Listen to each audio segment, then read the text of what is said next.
নমস্কার গুরুদেব। গুরুদেব, আজ আমার মনে একটা গভীর প্রশ্ন জেগেছে। আমরা প্রায়ই সবসময় বলি যা ঘটে সব কিছু ঈশ্বরের ইচ্ছায় ঘটে। যদি তাই হয়, তবে কেউ খারাপ কাজ করলে বা পাপ করলে দোষটা তার কেন বলা হয়? যদি ঈশ্বরই সবকিছু করান, তাহলে পাপী কে? তুমি ঠিক বলেছ। তোমার এই প্রশ্নের মধ্যেই জীবনের এক মহান সত্য লুকিয়ে আছে। এই জগতে কিছুই ঈশ্বরের ইচ্ছার বাইরে ঘটে না। এই জগতে ঈশ্বর আমাদের এমন এক আশ্চর্য দান দিয়েছেন, যার নাম স্বাধীন ইচ্ছা। কিন্তু গুরুদেব, ঈশ্বরের ইচ্ছা আর আমাদের ইচ্ছা কি আলাদা? আলাদা নয়, কিন্তু স্তরে ভিন্ন। যেমন সূর্যের আলো পড়ে জলের ওপর। যদি জল শান্ত থাকে, তাহলে আলো সরাসরি প্রতিফলিত হয়, কিন্তু যদি জল শান্ত না থাকে, তাহলে আলো বিকৃত হয়ে যায়। ঠিক তেমনি ঈশ্বরের ইচ্ছা আমাদের চেতনার মধ্যে দিয়েই প্রবাহিত হয়।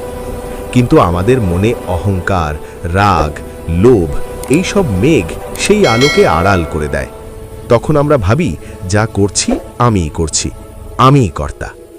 আর এখান থেকেই শুরু হয় পাপের বীজ। তাহলে গুরুদেব, পাপ মানে নিজেকে কর্তা ভাবা? হ্যাঁ, খুব সুন্দরভাবে ধরেছ। পাপ মানে শুধু খারাপ কাজ নয়।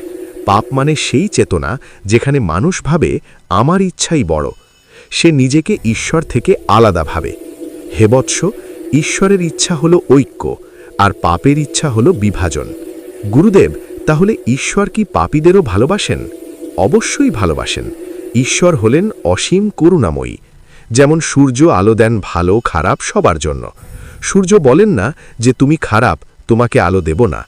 তেমনি ঈশ্বরও সবার প্রতি সমান। কিন্তু কেউ যদি নিজের ঘরের জানালাটা বন্ধ করে রাখে, তার ঘরে যেমন সূর্যের আলো ঢোকে না, তেমনি ঈশ্বরও সবসময় ভালোবাসার পাঠান। কিন্তু পাপী মানুষ তার নিজের জানালা বন্ধ করে রাখে, তার অহংকার, মিথ্যা ও লোভ দিয়ে। তখন শুধু অন্ধকার তার ঘরেই থাকে, ঈশ্বর নয়। তাহলে গুরুদেব, পাপ করলে কি ঈশ্বর শাস্তি দেন? না, ঈশ্বর কখনো শাস্তি দেন না। শাস্তি মানে প্রতিশোধ। কিন্তু ঈশ্বর প্রতিশোধ নেন না। তিনি ন্যায় বিচার করেন তার কর্মফল দ্বারা। যেমন কেউ আগুনে হাত দিলে হাত পুড়ে যায়, তা আগুনের দোষ নয়, এটা আগুনের নিয়ম। তেমনি তুমি যদি অন্যায় করো, তার ফলও তুমি পাবে। সেটাই প্রকৃতির নিয়ম। কর্মের জাল অদৃশ্য, কিন্তু অটুট। তুমি আজ যা বপন করছো, কাল তাই তোমার ফল হিসেবে ফিরে আসবে। তাই বলা হয়, পাপের ফল পাপেই মেটে, আর পুণ্যের ফল শান্তি। গুরুদেব, ভগবদ্গীতায় কৃষ্ণ কি একথাই বলেছেন? হ্যাঁ, কৃষ্ণ বলেছেন, কর্মণ্যে বাধিকার আস্তে মা ফলেষু কদাচনা। অর্থাৎ তোমার অধিকার শুধু কর্মে, ফলে নয়। ফল ঈশ্বরের হাতে, কিন্তু কর্ম তোমার হাতে। তুমি যদি সৎকর্ম করো, সেটাই ঈশ্বরের ইচ্ছার সঙ্গে মিলে যায়। কিন্তু যদি তুমি মন্দ কাজ করো, তখন তুমি ঈশ্বরের ইচ্ছার বিপরীতে চলছ। এই বিপরীত চলাতেই পাপের জন্ম দেয়। গুরুদেব, তাহলে ঈশ্বর কেন এমন করলেন যে আমরা ভুল কাজ করি? কারণ ঈশ্বর চান আমরা নিজের জ্ঞান দ্বারা বেড়ে উঠি। যদি তিনি আমাদের দিয়ে সবকিছু তার ইচ্ছামতো করিয়ে নিতেন, তবে আমরা যন্ত্রের মতো হতাম।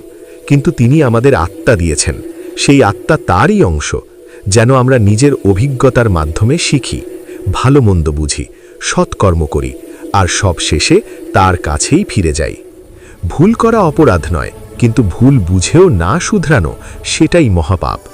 ঈশ্বর বারবার আমাদের সুযোগ দেন, কখনো কষ্ট দিয়ে, কখনো শিক্ষা দিয়ে, কখনো ভালোবাসা দিয়ে।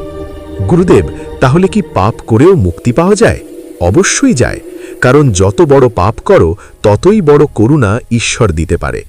যখন কেউ মন থেকে স্বীকার করে যে, হে প্রভু, আমি ভুল করেছি, আমাকে পথ দেখাও, তখনই শুরু তার হয় মুক্তির পথ।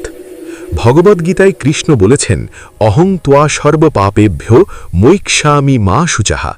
অর্থাৎ আমি তোমাকে সকল পাপ থেকে মুক্ত করব, তুমি ভয় পেও না। ঈশ্বর দণ্ড দেন না, তিনি রক্ষা করেন। গুরুদেব, তাহলে পাপী কে?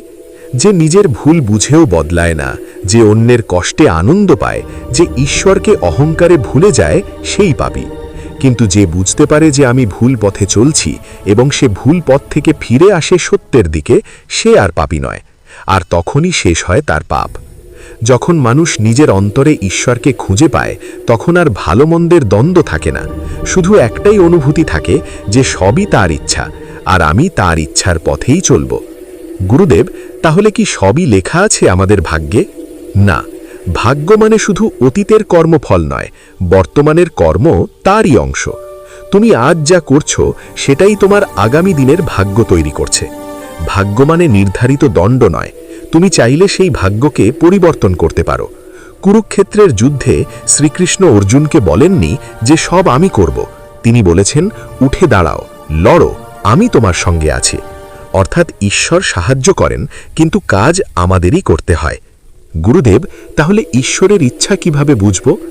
হে বৎস, যে কাজ করলে তোমার মন শান্ত হয়, অন্যের উপকার হয়, আর তোমার মনের ভেতরে ভালোবাসা জাগে, সেটি ঈশ্বরের ইচ্ছা। আর যে কাজ করলে তোমার মন ভারী হয়, রাগ হয়, ঘৃণা বা ভয় জন্মায়, সেটি তোমার অহংকারের ইচ্ছা।